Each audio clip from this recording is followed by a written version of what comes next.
సీమ రైతులకి good news.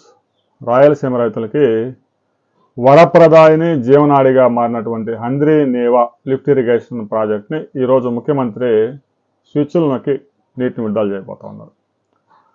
Handri నీవా project 3500 కెపాసిటీతో పంపులు అయితే బిగించారు, కానీ కాలువలు మాత్రం 3000 క్యూసెక్కుల కెపాసిటీతో తవ్వారు. అయితే ముఖ్యమంత్రి చంద్రబాబు నాయుడు కూటమి ప్రభుత్వం అధికారంలోకి వచ్చిన తర్వాత ఈ హంద్రీ నీవా కెనాల్స్ కెపాసిటీ ఎంతవరకు పెంచి నీటిని తీసుకెళ్ళడానికి అవకాశం ఉందో అంతవరకు ఎక్స్టెండ్ చేశారు.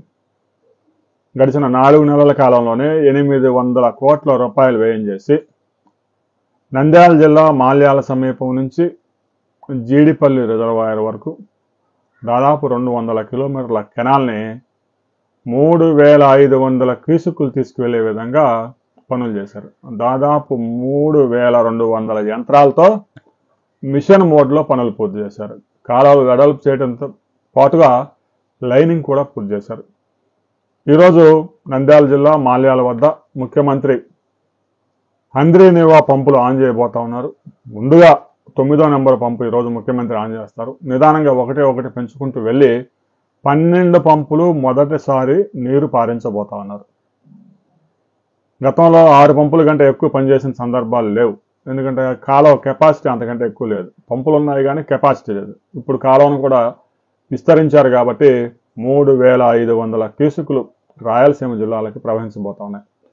6 లక్షల ఎకరాలకు సాగునీరు, 33 లక్షల మందికి తాగునీరు అందిస్తూ కరువు ప్రాంతాలని సస్యశ్యామలు చేస్తూ ఉన్నటువంటి ఈ హంద్రీ నీవా ప్రాజెక్టు ఎన్టీఆర్ మానస పుత్రిక.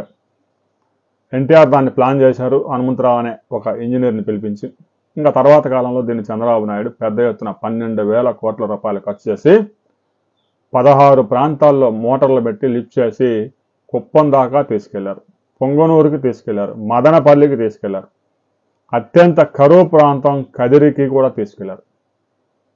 ఇక ఈరోజు 554 కిలోమీటర్ల పొడవైన కాలువ భారతదేశంలో ఎక్కడా లేదు, ఆసియా ఖండంలోనే లేదు. ఇంత పొడవైన కాలువ, ఇంత పెద్ద లిఫ్ట్ ఇరిగేషన్. రాబోయే రోజుల్లో ఈ కాలువ ద్వారా రాయలసీమ ప్రాంతాల్లో ఉద్యాన పంటలకి 90% రాయితీతో డ్రిప్ ఇరిగేషన్ పరికరాలు కూడా అందించబోతా ఉన్నారు. కొన్ని కులాల వారికి అయితే 100% రాయితీ కూడా ఇవ్వబోతా ఉన్నారు. అత్యంత ఖర్చుతో కూడుకున్న వ్యవహారంతో ఈ నీటిని ఎత్తిపోస్తా ఉన్నారు. కాబట్టి రైతు సోదరులు కూడా సాధ్యమైనంత వరకు తక్కువ నీటితో ఎక్కువ ఉత్పత్తి, దిగుబడి, ఆదాయం వచ్చే పంటలు సాగు చేయాలని వ్యవసాయ శాఖ అధికారులు కూడా సూచిస్తూ ఉన్నారు. ఆ దిశగా రైతులు, అనంతపురం రైతులకి ప్రత్యేకంగా చెప్పాల్సిన అవసరం లేదు. అనంతపురంలో హంద్రీ నీవా నీరు వచ్చిన తర్వాత అక్కడ పండిస్తున్న అరటిని ఇరాన్ దేశానికి కూడా ఎగుమతి చేస్తా ఉన్నారు. రాబోయే రోజుల్లో ఉద్యాన వనాల పంటలకు రాయలసీమ హబ్లాగా మారబోతా ఉంది.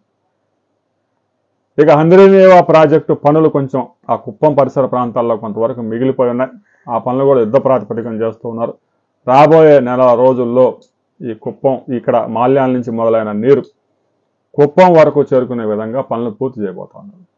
హంద్రీ నీవా ప్రాజెక్టు పూర్తి స్థాయిలో ఈ సంవత్సరం నుంచి పనిచేయబోతా ఉంది. ఫలితాలు ఎలా ఉండబోతా ఉన్నాయి, పంటలు ఎలా ఉండబోతా ఉన్నాయి అనేది రాబోయే 4-5 నెలల తర్వాత మనం మరో వీడియోలో తెలుసుకుందాం.